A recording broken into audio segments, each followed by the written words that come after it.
প্রবল বর্ষণের কারণে লন্ডভন্ড আর্জেন্টিনার বাহিয়া ব্লাঙ্কা, সৃষ্টি হয়েছে আকস্মিক বন্যা। প্রবল বর্ষণে দেশটির বন্দর নগরীর বিভিন্ন স্থাপনার ব্যাপক ক্ষতিও হয়েছে। প্রাণ বাঁচাতে নিরাপদ আশ্রয়ের খোঁজে ঘর ছেড়েছেন হাজার হাজার মানুষ। বন্যার্তদের জন্য সরকারের পক্ষ থেকে খুলে দেওয়া হয়েছে আশ্রয়স্থল।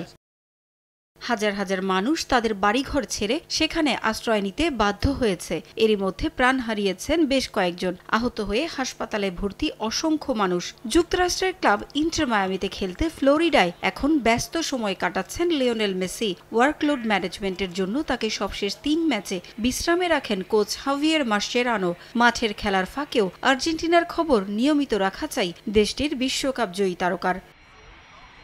মেসির জন্ম আর্জেন্টিনার রোজারিওতে। শৈশবেই আর্জেন্টিনা ছেড়ে পাড়ি জমান বার্সেলোনায়। রোজারিওতে ছুটি উদযাপন বা কোনো বন্ধুর বিশেষ আয়োজনে হুটহাট হাজির হতে দেখা যায় তাকে। এছাড়া খুব একটা যাওয়া হয় না তার। লিওনেল মেসির রোজারিওর বাড়ি থেকে বাহিয়া ব্লাঙ্কার দূরত্ব মোটামুটি কম নয়। বিমানে গেলে 5.25 ঘন্টার মতো লাগে, গাড়িতে গেলে 10 থেকে 12 ঘন্টা। দূরত্ব যতই হোক না কেন, বাহিয়া ব্লাঙ্কার মানুষের কষ্ট হৃদয় ছুঁয়ে গেছে মেসির। ইনস্টাগ্রামে বন্যায় ক্ষতিগ্রস্তদের জন্য সমবেদনা জানিয়ে আবেগঘন বার্তা দিয়েছেন তিনি।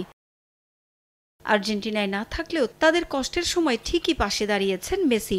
দেশের বিপন্ন মানুষের জন্য মেসি লিখেছেন, বাহিয়া ব্লাঙ্কায় কি হচ্ছে আমি সবসময় তার খোঁজ খবর রাখছি। যেসব পরিবার তাদের প্রিয়জনকে হারিয়েছে সেই সব পরিবারের জন্য আমার সমবেদনা রইল এবং কঠিন সময়ে যারা খারাপ অবস্থার মধ্য দিয়ে যাচ্ছে তারা যেন মানসিক দিক থেকে শক্ত থাকতে পারে সেই প্রত্যাশা রইল। বাহিয়া ব্লাঙ্কার মানুষের পাশে মেসি সবসময় আছেন এবং থাকবেন বলেও জানান। বিপদে ভয় নয়, সাহস রাখার অনুরোধ করেন তিনি।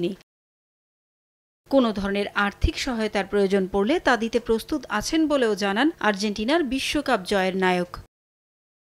পারভিন আক্তার, সময় সংবাদ।